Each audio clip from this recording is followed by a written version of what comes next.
La question du jour, êtes-vous un peu, beaucoup, pas du tout de tendance survivaliste? Et moi, là, d'après le look que je dégage, est-ce que je suis un survivaliste? Sans doute un petit peu caricatural, puisque j'ai déjà les habits militaires. Non, non, il y a plusieurs types de survivalisme aujourd'hui, y compris, il paraît, les néo-survivalistes.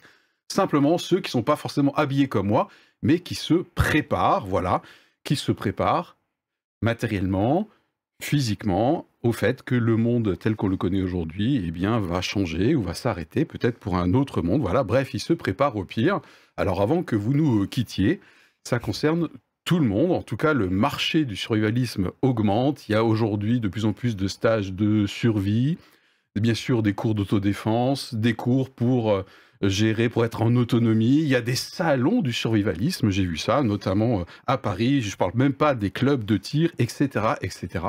Alors du coup, si effectivement le monde actuel, tel qu'on le connaît, va à sa perte, ou en tout cas va vers une catastrophe imminente, est-ce qu'il faut déjà se préparer au monde d'après? Ça pourrait faire un titre de film, ça, ou un James Bond, pourquoi pas, voilà. En tout cas, sérieusement quand même, pour un chrétien, avec ce qu'on appelle dans notre jargon l'eschatologie, je crois, vous savez, l'étude de la fin des temps, voilà, c'est forcément une question qu'on doit se poser. Sommes-nous ou devrions-nous être un petit peu, beaucoup, pas du tout, un peu survivalistes? Et voilà, pour en discuter, Anita, habituelle bien sûr, parce que j'ai toujours pas réussi à la virer du plateau, c'est un truc de fou ça. Et puis du Il coup... n'y arrivera pas, chers Non, amis, ne j'y vous arriverai inquiétez pas. pas. Et puis notre invité du jour, Thiébaut, bienvenue. Tout de suite. Bah tiens d'ailleurs, la primeur, quand le sujet est arrivé dans ta boîte de lettres, qu'est-ce que ça t'a fait? Alors, j'ai sélectionné l'emoji colère. Yes. Non pas que ça m'a mis en grande colère, mais j'ai été agacé, parce que je dois dire que c'est le genre de sujet et le genre de comportement qui m'agace. Et je dois dire que en général, ceux qui ont peur m'agacent souvent. J'ai du mal... Oh, la confession! J'ai du mal à gérer ceux qui ont peur et qui, à cause de la peur, changent de comportement et tout ça. J'ai vraiment du mal à gérer ça. Donc, je me réjouis d'entendre vos émotions. Excellent, Anita. Bien, alors on se prépare. Eh bien, pour une fois, c'est la peur qui a dominé chez moi. Il va y avoir de l'agacement sur le plateau. Ouais, ok, Alors, Anita. première réaction, peur, pourquoi? Je dis, mais j'y connais rien dans ce sujet, je me suis jamais cassé la tête à savoir quoi en penser, va donc falloir que j'y réfléchisse. Voilà. Donc c'était plutôt du genre, oh là là, mais qu'est-ce que je vais dire? Donc c'était le premier niveau, Ah entre oui, guillemets, ça va, ça plutôt va. relatif. Ça va pas trop agacer Thiébaut, ça. Ça va. devrait pas. Et puis après, quand j'ai commencé à prendre connaissance des différents articles, je me dis, oh, mais attends, mais ils veulent nous entraîner où ces gens-là? Quoi, c'est n'importe quoi. Voilà. Bon, ceci dit, je suis pas sûre que ma peur demeure. Ah, c'est joli, c'est joliment Ouais. dit. Et je pense que ça m'a permis de me faire une opinion, et ça c'est pas mal après tout, en me disant il y a peut-être certaines choses à entendre. Il y en a beaucoup aussi peut-être à mettre de côté. Ok, bon, bah, en tout cas, on est là justement pour que vous puissiez vous faire votre opinion. Et moi, c'est également la peur, alors, parce que je suis allé sur le site internet d'un des nombreux salons du survivalisme et j'ai juste regardé les catégories des stands. Voilà, donc rien qu'en regardant les catégories, ça m'a fait un petit peu flipper. Alors, voilà, c'est beau, hein, mais autosuffisance alimentaire, gestion de l'eau, autonomie énergétique, survie dans la nature, ça peut être beau, mais moi, ça m'a fait flipper. Et franchement, la vérité vraie, si je mens, bien sûr, c'est que j'ai envie de faire l'autruche, quoi. Moi, j'ai envie de continuer ma vie tranquille, peinard, dans la confiance et le calme, bien sûr, parce que c'est là que sera ma force, il paraît. Voilà, donc pour l'instant, ça me fait bien flipper ce sujet, mais vous allez voir qu'on va pas rester là-dessus. Alors tout de suite, les infos clés. Je vais commencer avec Anita. Anita, puisque souvent tu ne respectes pas la règle du jeu de cette séquence, alors que normalement c'est une info et une seule. J'ai l'impression que Thiébaut est beaucoup plus sage, en tout cas sur ce plan-là. On verra. Eh bien, Alors, heureusement que nos invités sont sages. oui. Alors, je vais commencer par... D'abord... Comment ça a commencé? Je commence, oui. Par un article qui se trouve donc sur le site national géographique, L'envers du survivalisme, article qui date du 19 janvier 2022. Et c'est fait suite à l'enquête d'un anthropologue qui s'est plongé, hein, même dans les stages stage de survivalisme. Et en fait, c'est intéressant parce qu'il décrit la communauté des survivalistes. Il présente aussi un peu quelles sont les intentions de départ et puis aussi les différents stages de survie. Il insiste beaucoup là-dessus. Un peu effrayant quand même, ça. Voilà. Donc, ça nous donne un aspect de la réalité. Et alors, l'autre article dont je ne devrais pas parler, mais que je cite pas comme ça, c'est sur le site Résilience urbaine, où là, en fait, c'est l'interview d'un prêtre. Prêtre et survivaliste, et en fait, il explique pourquoi il est survivaliste, et il a une approche que je trouve très intéressante, puisqu'il vient avec une sensibilité chrétienne. Je n'ai pas dit que j'étais pour ou contre, mais je trouve que ça fait un bon contrepoids aux deux. Ah, intéressant, Thibaut, voilà, une info. Bah, c'est frustrant parce que j'ai exactement choisi ces deux articles. Et deux aussi. Et j'ai choisi les deux articles. Ça arrive et c'est bien. Et même les invités désobéissent. Ouais, exactement. Et c'est que le début. Mais moi, ce qui m'a frappé, honnêtement, c'est que je ne réalisais pas que les survivalistes étaient tellement penchés sur les armes à feu, sur le côté préparation à la violence. Ça, c'est quelque chose que j'ai découvert en lisant tous ces articles-là. Et honnêtement, c'est une grande surprise pour moi. Et effectivement, peut-être là, de dire un petit peu de peur de dire, mais à ce point-là, les gens sont convaincus qu'un truc aussi fou arrive. Et ouais, ça m'a surpris. D'accord. Et alors moi, j'ai retenu une information, un très vieil article. Vous avez tout ça dans la description comme d'habitude, donc du quotidien La Vie. Pourquoi je dis très vieil article? Parce que ça date de décembre 2012. Voilà, donc il y a une interview d'un philosophe et d'un prof qui s'appelle Martin Stephens. Et je vous lis quelque chose que j'ai trouvé intéressant. J'ai un extrait sous les yeux. Voilà, il fait la différence entre le salut et le sauvetage. Voilà. Avec la mentalité survivaliste, on passe du salut au sauvetage. Le salut implique une perspective eschatologique, mot technique dans nos milieux, ça veut dire à la fin des temps, l'étude de la fin des temps. À la fin, il y a des retrouvailles. Donc dire salut à quelqu'un, c'est une manière de lui dire non seulement qu'on prie pour son salut, mais aussi qu'on se reverra dans les retrouvailles entre le Créateur et ses créatures, au-delà de la mort. Le sauvetage, c'est tout le contraire, c'est tout faire pour ne pas mourir et donc tout faire pour que ces retrouvailles n'aient jamais lieu.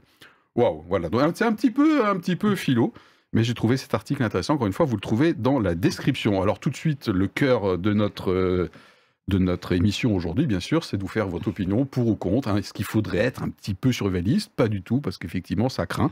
Voilà, c'est tout de suite ce qu'on va voir avec les questions préparées.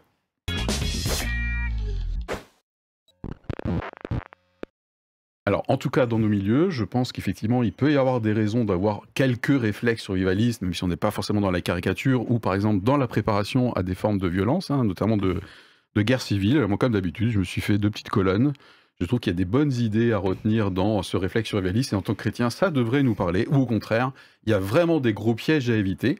En tout cas, c'est quelque chose qui fait de plus en plus la une de l'actualité, donc inévitablement, ça arrive dans nos églises, et ça peut faire des débats, des lignes de clivage, et comme d'habitude, on est là pour qu'on soit chrétien, mais pas crétin, voilà, alors... J'ai l'impression que tout le monde est d'accord là-dessus. Thibaut, est-ce que tu as un premier argument, pour ou contre d'ailleurs, à nous donner? J'ai démarré avec le oui. Le oui, il y a quand même quelques bons arguments qui nous font réfléchir. Je pense que le premier argument que je me suis noté, c'est que la Bible dit que l'homme ne doit pas dépendre de ses biens. Et que je pense qu'effectivement, on peut vite s'attacher trop à un système qui, oui, peut s'écrouler, et je dirais qu'il va s'écrouler. Il va forcément s'écrouler, ce système, d'une manière ou d'une autre, parce que la vie n'est pas figée, premièrement, sur la Terre, mais que dans tous les cas, à un moment ou à un autre, il y a une vie après la vie. Et que ce monde va s'écrouler, et je crois que ça doit nous encourager, en tout cas, à vivre plus simplement, être libre de tout, être beaucoup plus généreux et être beaucoup plus débrouillard. Je pense que ça, c'est le bon côté, je dirais, des réflexions que j'ai pu lire, et que j'aimerais nous encourager à ça. Ouais, en tout cas, avec arguments bibliques à la clé. Anita, d'autres arguments? Mon approche est d'abord de dire, déterminons de quel risque on parle. Et je crois que les survivalistes purs et durs, ils parlent d'effondrement de la société, d'effondrement économique, plus d'État, plus d'armée, c'est la chienlit, les hommes deviennent des loups pour les hommes. Voilà. Ouais, il y a beaucoup de films sur cette thématique. Et il y a beaucoup de... Et films apocalyptiques. Mais tout à fait, on est souvent là-dessus. Ok. Et après, il y a d'autres situations, on peut se dire, mais oui, il y a des crises il y a des risques réels, les risques climatiques. Ne serait-ce même qu'en France, quand on voit certains départements et les inondations, lorsque l'on voit aussi Covid, il y a eu un risque et nous nous sommes retrouvés à un moment donné enfermés. Échange Porsche Cayenne contre papier cul, ouais, je me souviens très bien Voilà, de ce qui s'appelait sur Facebook. Voilà. Il y a des risques liés à la guerre, c'est-à-dire, il me semble qu'on a eu, l'hiver dernier, où il y a 2 hivers, il fallait faire attention à l'électricité, le gaz, c'est vrai, etc. j'ai tendance à l'oublier. Voilà, mais... bon. Donc, en fait, j'aurais tendance à Anita. dire, ce côté-là, je pense que ça peut être important d'en tenir compte et de se dire, mais après tout, est-ce que je suis prêt à avoir quand même une situation un peu réduite, peut-être un peu minimaliste, et comment je m'y prépare? Donc je pense qu'en ça, le côté survivaliste peut être intéressant s'il attire notre attention là-dessus. Voilà. Voilà, donc ça c'est pour moi déjà cette première analyse. Et puis comme ça, j'ai envie de faire un clin d'œil parce que d'un côté, on va parler d'effondrement de la société en disant c'est vers ça qu'on tend, et peut-être que c'est vrai. Puis de l'autre côté, à d'autres moments, ce que l'on craint, c'est un gouvernement mondial qui ne veut pas dire effondrement de la société, mais qui voudrait dire mainmise sur notre façon de penser et de vivre. Voilà. Donc c'est peut-être. Et quand tu dis on, ça veut dire que dans notre milieu, protestant, évangélique, il peut y avoir un peu les deux. J'avais oublié le second. Voilà, donc c'était juste pour rappeler que en fonction des angles de lecture que nous pouvons avoir, on peut développer une théorie ou l'autre. Et donc ça m'a renvoyé en fait à Proverbe 22, 3. L'homme prudent voit le mal et se met à l'abri. Mais ceux qui manquent d'expérience vont de l'avant et en subissent les conséquences.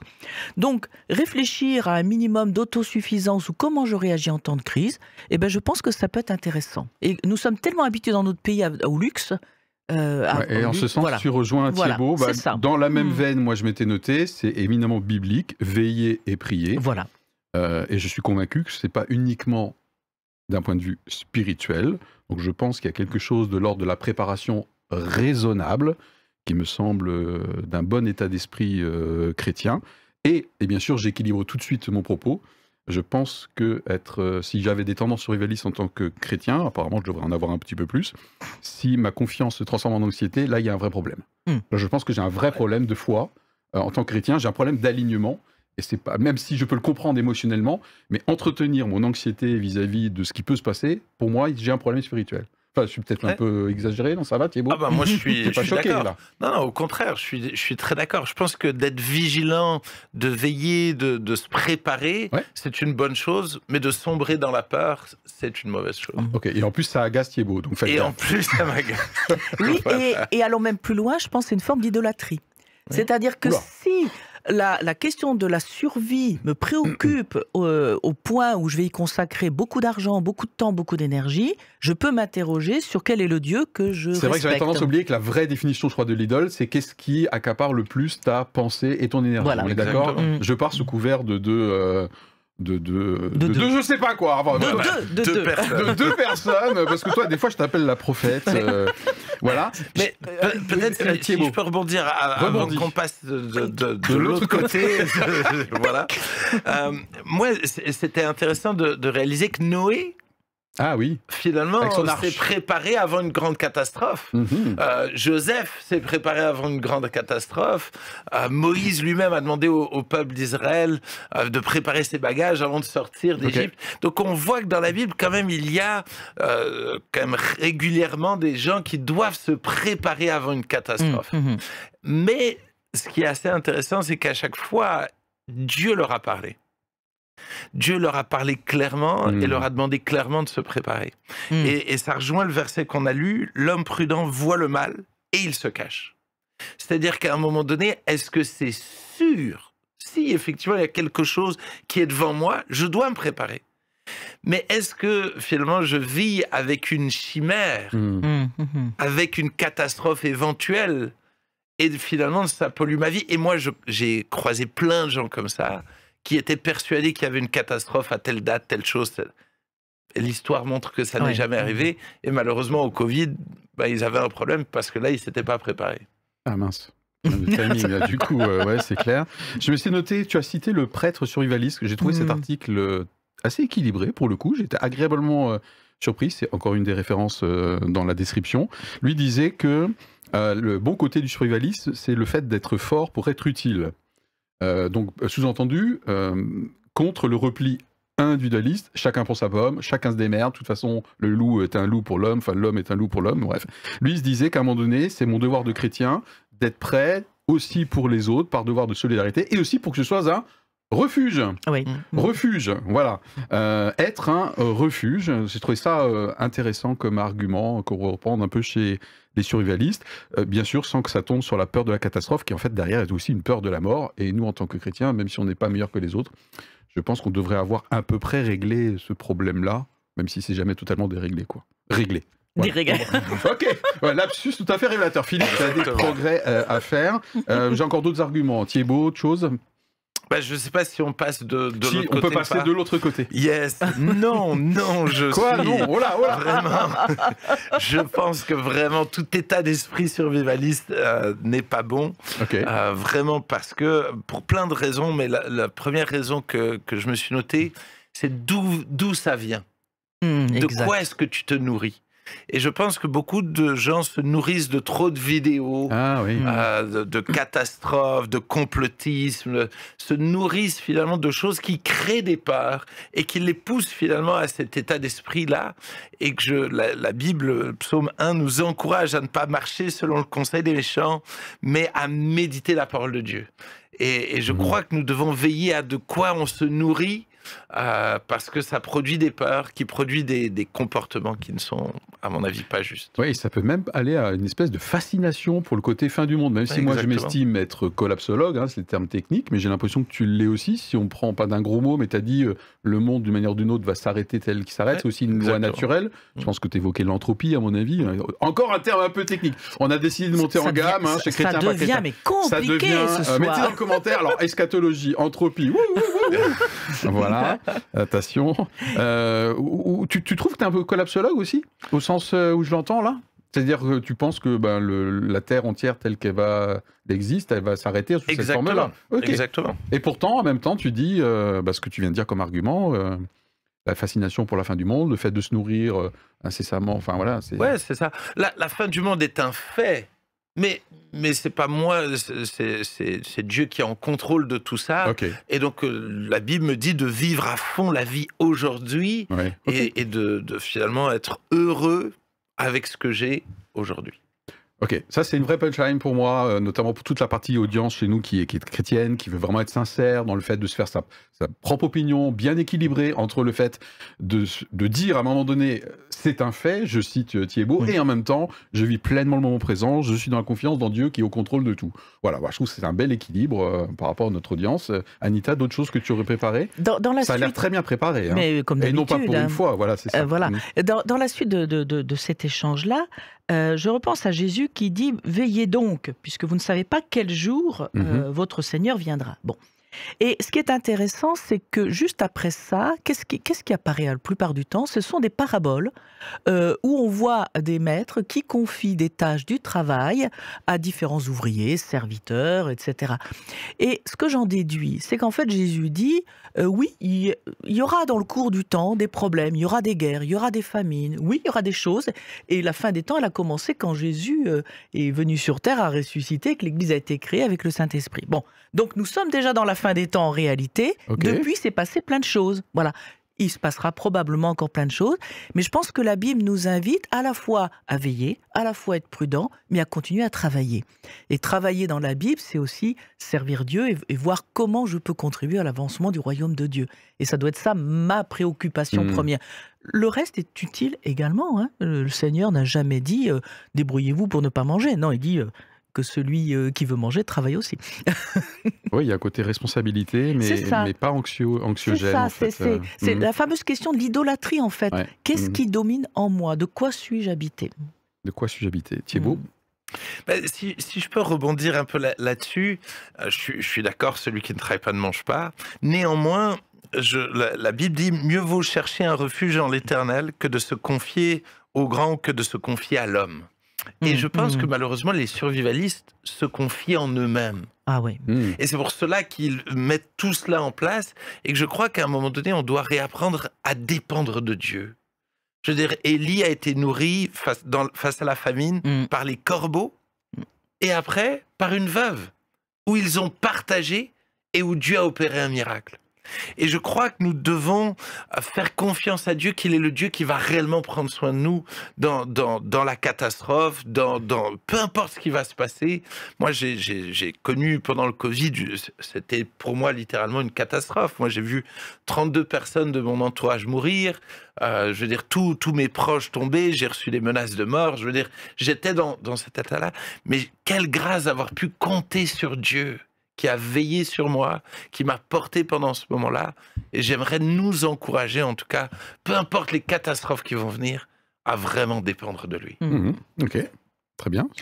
On approche de la fin, encore des choses, Anita? D'ailleurs, j'irai... Pas de la fin du monde. L'émission, déjà, c'est pas mal. J'allais dire, Jésus lui-même, quand il parle de guerre ou de bruit de guerre, il dit « Ne soyez pas troublés ». Voilà, ne soyez pas troublés. C'est-à-dire, ça ne veut pas dire ne soyez pas réaliste, mais ne vous laissez pas troubler plus qu'il ne le faut. Qu'il y ait des préoccupations, qu'il y ait de l'inquiétude, s'il y a un moment de crise, évidemment, c'est normal, c'est humain. Mais c'est toujours cet appel à dire, mais ne vous laissez pas troubler. C'est-à-dire, comptez sur moi, soyez en paix. Il est dit aussi qu'il pourvoit aux besoins des oiseaux, donc il peut également, en cas de besoin, pourvoir à nos besoins. Voilà. J'ouvre peut-être une porte. Certains arguments survivalistes, c'est aussi de se préparer à se protéger ou à protéger ses proches. Alors, je ne sais pas ce qu'on peut en penser. C'est peut-être encore un autre débat ça, dans le milieu chrétien, jusqu'où on va avec la non-violence. Tu parlais, tu étais surpris de la partie violence dans les préparatifs de certains survivalistes. Et je t'avouerai qu'en y réfléchissant, je me suis dit, mais c'est sûr que si on chercherait aujourd'hui à s'en prendre à ma famille... Oui. C'est sûr que je suis pour la violence. Bon, je mets des guillemets. Ouais, on a le contexte. Je suis pour la violence dans le cas, effectivement, pour protéger. Défense, quoi. Exactement. Et que ça ne me choque pas du tout. C'est le côté, des fois, prémédité que il me semble que c'est pas juste. Moi, j'ai pas de souci. Je suis déjà intervenu dans des bagarres pour séparer les gens. Je vais pas avoir peur de m'en mêler. Mais de là à m'y préparer, je suis pas à l'aise. Ok, bon, ça a le mérite d'être honnête. Moi, c'est une question que j'ai pas tranchée non plus. Jusqu'où aller dans la préparatif au fait de pouvoir se défendre ou défendre des proches, y compris en possédant éventuellement une arme, en s'entraînant au tir, en faisant attention aussi en faisant du fitness, en allant à la salle, etc. Vous avez vu que moi, je suis un peu beau gosse là avec mon truc. Et comme quoi, ça fait un peu illusion. Ça n'a pas l'air convaincu, mais c'est pas grave. Je passe sur le scepticisme ambiant sur le plateau. Moi, je trouve que la vie fait le moine, mais bon, voilà. Mais en fait, c'est la question de... Il y a le niveau d'autosuffisance et d'autodéfense. Oui, c'est ça. Merci pour les termes. Et en fait, en France, je veux dire, on n'est pas beaucoup sur l'autodéfense. On serait aux États-Unis, tout le monde a son arme, ou quasiment. Ouais.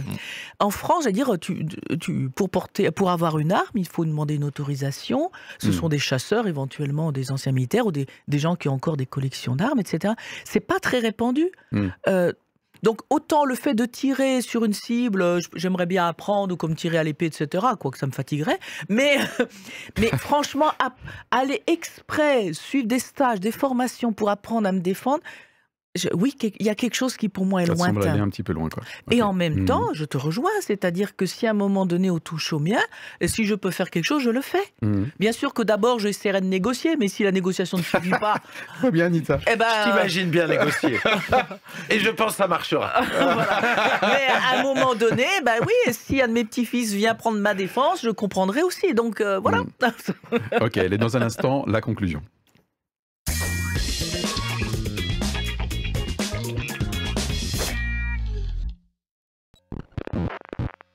De nos échanges, qu'est-ce qu'on vous propose de garder là maintenant, en tout cas à chaud, voilà, après cette émission. Anita, qu'est-ce que tu aurais tendance à garder? Eh bien, moi je dirais que la foi chrétienne appelle à un équilibre.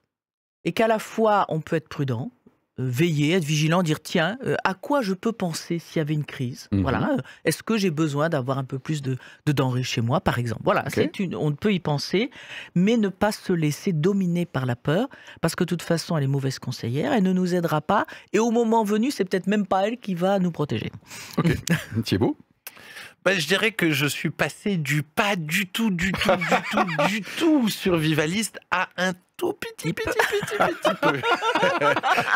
Donc, oui, je suis d'accord. Je pense que ça m'a rééquilibré le fait de réfléchir sur le fait qu'être prévoyant, être sage, bah, c'est pas une mauvaise chose. Ok, et moi je me suis noté, attention, en tant que croyant, tout ce qui peut gâcher ma joie d'être vivant, d'être chrétien, c'est une alarme. Non pas qu'évidemment toutes les circonstances font que je bondis de joie naturellement, mais tout ce qui peut gâcher structurellement ma joie, j'ai un problème de nourriture et d'influence. Et puis bien pour la lucidité, à condition que je sache qu'est-ce que je fais avec cette lucidité. Est-ce que ça me rend amer? Est-ce que ça me rend anxieux? Est-ce que ça me rend individualiste? Est-ce que ça me rend complètement omnibulé, voire idolâtre, pour prendre le terme utilisé par Anita? Voilà, bon bah écoutez, c'est déjà terminé, j'avais prévenu, hein, ça passe vite. Ça passe super vite. Allez, chrétien, pas crétin, on continue de remuer actualité, tout ça ensemble. Anita, un petit coup de pub comme d'habitude peut-être. Si jamais Hein? vous aimez, vous pouvez liker et vous abonner. Allez, à bientôt pour le prochain épisode. Merci Théo. Merci beaucoup. Bye. Ciao, ciao.